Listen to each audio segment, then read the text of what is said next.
আসসালামু আলাইকুম। আজকে আমি যে বিষয় নিয়ে আলোচনা করব সেটা হচ্ছে আসিফ নজরুল স্যার এবং বাংলাদেশের আইন উপদেষ্টা। তিনি ফেসবুকে একটা পোস্ট দিয়েছিলেন যে আপনারা যারা নুরুল হক নূর গণ অধিকার পরিষদের সভাপতি, তাকে যেভাবে রক্তাক্ত করা হয়েছে এবং তিনি খুবই আশঙ্কাজনক, তাকে হাসপাতালে ভর্তি করা হয়েছে এবং হাসপাতালেতে দেখতে যাওয়ার আগে আসিফ নজরুল একটা পোস্ট করেছিলেন। সেই পোস্টে হাসানাত বলেন যে সমন্বয়ক ছিলেন এবং এখন বর্তমানে এনসিপির একটা মুখ্য সংগঠক। হাসানাত বলেছেন যে ভণ্ডামি বাদ দেন স্যার, আপনার যে জন্য বসানো হয়েছে সে কাজ করছেন না, আপনি আপনার দায়িত্ব ভালোভাবে পালন করুন। এই যে ছাত্রদের মধ্যে একটা ক্ষোভ প্রকাশ হয়েছে, আমরা বলতে পারি যে বাংলাদেশে আসলে কি হতে চাচ্ছে।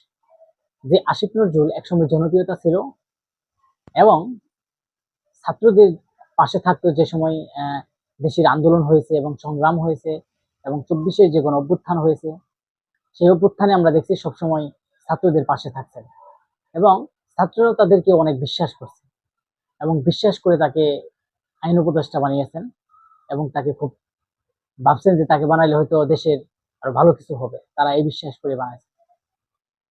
এখন দেখতে পাচ্ছি যে তিনি আসলে কোনো কাজ করছেন না।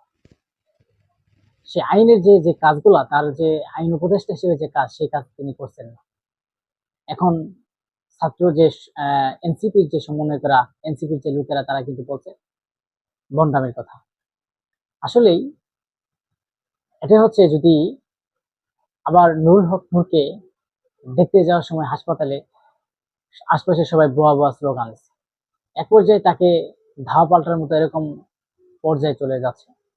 তখন আসিফ নজরুল অবশ্যই বুঝতে পেরে সে সাংবাদিকরা জিজ্ঞাসা করছিল, সে উত্তর না দিয়ে চলে আসছে এবং এক পর্যায়ে দেখা যায় পালিয়ের মতো চলে আসছে এবং পিছনে পিছনে দেখা যাচ্ছে যে সবাই বোয়া বোয়া স্লোগান দিচ্ছে।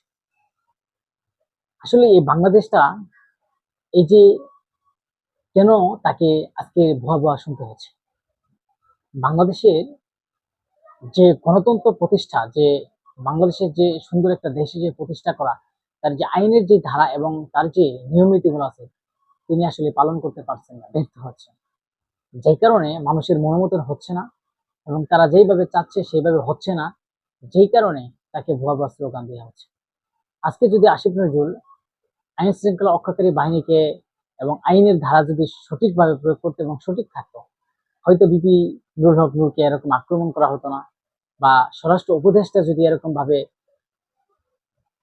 যে বর্তমানে স্বরাষ্ট্র উপদেষ্টা আছে, তিনি যদি ভালোভাবে বলতেন, তাহলে আজকে এই ঘটনাগুলো ঘটতো না। কিন্তু আমরা দেখছি বিপি নুরুল হক নূর জীবনে বহুত মার খেয়েছে, তিনি অনেকবার, আরো ছাত্র জনতা গণঅভ্যুত্থানের তার আগে, এবং বিপি আসলে তার শুরুটাই হচ্ছে বিপি দিয়ে মার খাওয়া।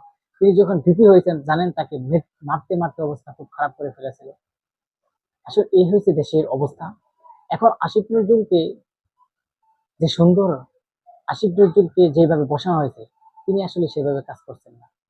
আমরা আসিফ নজরুল একজন উপদেষ্টা, সারা বাংলাদেশের মানুষ, তিনি একজন জনপ্রিয়তা মানুষ, তাকে শুনতে হচ্ছে ভুয়া ভুয়া, এবং আশেপাশে যারা আছে তারা সবাই তাকে ভুয়া ভুয়া স্লোগান দিচ্ছে। এই যে মানুষের মনের মধ্যে একটা ক্ষোভ প্রকাশ হয়েছে এবং বাংলাদেশের মানুষ ভাবছে যে আওয়ামী লীগ যাওয়ার পরে হয়তো আমরা বিচার কাজ এবং প্রতিটা ক্ষেত্রে আমরা সঠিকভাবে থাকতে পারবো এবং মানুষ স্বাধীনভাবে বসবাস করতে পারবে এবং আইনের যে ধারা আছে, সেই সত্য আইন যেটা প্রকাশ, সেটা সুন্দরভাবে হবে, বা আইনের কাজ এবং বিভিন্ন মানুষ নিরাপদে চলাফেরা করবে।